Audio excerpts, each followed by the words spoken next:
소방설비기사 기계전기 분야에 대한 오리엔테이션인데요. 일단 저희는 기사하고 산업기사를 일단 같이 합반으로 수업 진행을 한다는 점을 미리 말씀 한번 드리고, 일단 소방 자격증 같은 경우에는 자격증 종류가 소방설비 기사, 그래서 기계 분야라고 하는 자격증이 있고요. 그리고 소방설비 기사, 전기 분야 자격증이 있습니다. 소방에는. 그리고 이제 그 밑에 자격증으로 소방설비, 산업기사, 마찬가지로 기계 분야 자격증이 있고요. 그리고 소방설비, 산업기사, 전기 분야 자격증이 있어요. 일단은 사실 시험 과목이나 시험 내용은 조금 이따가 저하고 보시겠지만 똑같습니다. 두 자격증 시험의 시험 과목이나 범위가 똑같은데 다만 시험 난이도 차이가 조금 있고요. 소방설비 기사가 일단 예전에 기사 1급, 이게 예전에 기사 2급 자격증인데요.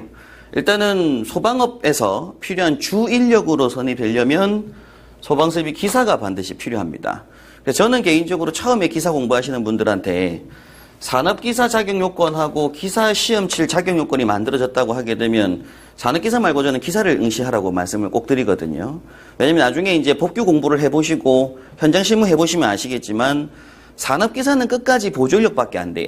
보조밖에. 근데 기사가 돼야지 반드시 업체에서 주인력으로 선임될 수가 있고, 이 주인력과 보조인력의 차이는 나중에 법규 공부를 해보셔야 아실 겁니다.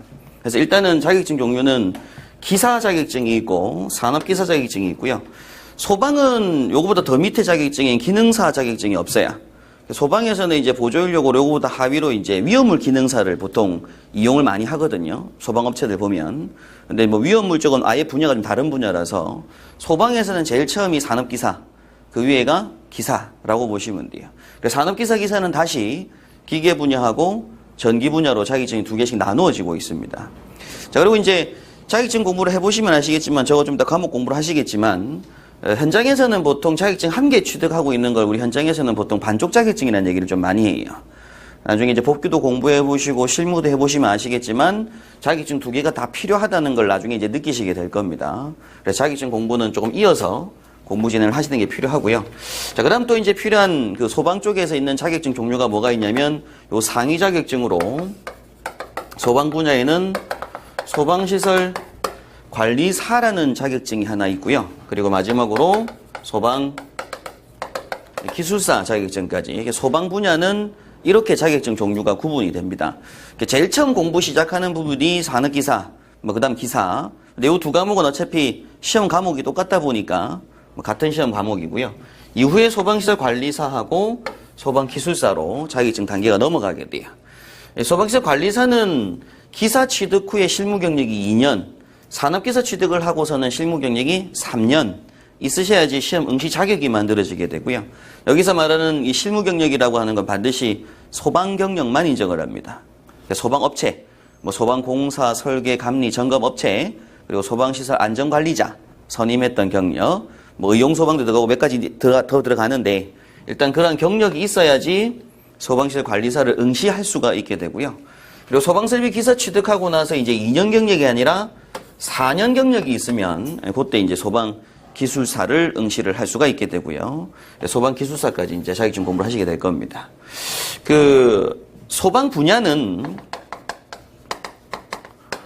일단은 크게는 업체가 4가지 업체로 구분이 됩니다. 소방 설계업이 있고요. 그리고 소방시설 공사업이 있고요. 그리고 소방시설 공사 감리업이 있고, 그리고 소방시설 유지관리업이라고 하는 게 있어요. 이 유지관리업을 우리가 이제 일명 점검업이라고 하게 되고요. 그 다음 이어서 이제 업체로는 이렇게 4가지 업체, 그리고 이제 추가로 이제 방염업도 우리 소방법에서 다루는 업종이 되는 거고요. 그 다음 이제 추가로 이제 건물의 소방, 안전, 관리, 자, 이렇게 이제 선임하는 것까지가 기본적인 소방 실무입니다. 소방 자격증으로 보통 필요한 업체들은 이렇게 4가지 업체에서는 반드시 어떤 거, 소방 자격증이 있는 사람들을 선임하도록 법에서 규정을 하고 있고요.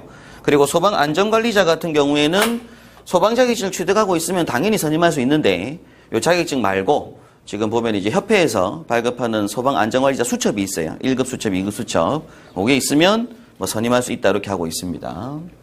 이 중에서 이제 자격증이 이제 필요한 파트가 설계하고 이 감리 파트에서는 나중에 복귀 공부를 하시겠지만 전문 설계업이라고 하는 게 있고 일반 설계업이라고 해서 레벨 구분을 해놔요.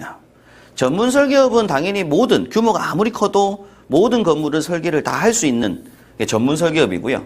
규모를 딱 제한 놓습니다. 3만 제곱미터라고 면적 제한을 두는데 그거보다 작은 건축물은 일반 설계업도 설계할 수 있도록 하고 있거든요. 그럼 일반 설계업의 주 인력은 누가 될 수 있냐면 기사가 할 수 있어야.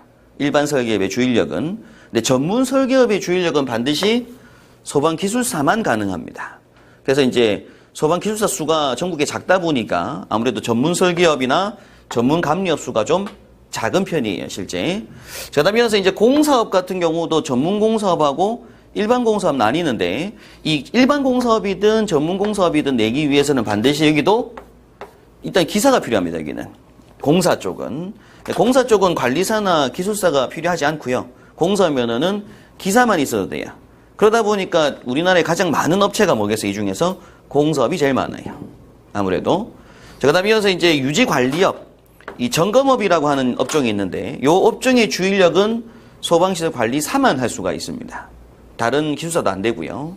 그래서 이제 관리업의 주 인력은 관리사라는 자격증이 있더라라고 보시면 되고 일단 이 중에서 기술사하고 요 기사산업기사까지는 국가기술자격증이라고 해서 한국산업인력공단 이사장이 주는 자격증이에요. 자격증의 명칭이.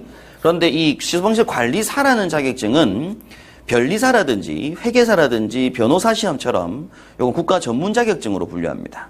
그래서 요 자격증은 국민안전처 장관이 주는 자격증이고 기술사하고 기술산업기사는 한국산업인력공단 이사장이 주는 자격증이에요.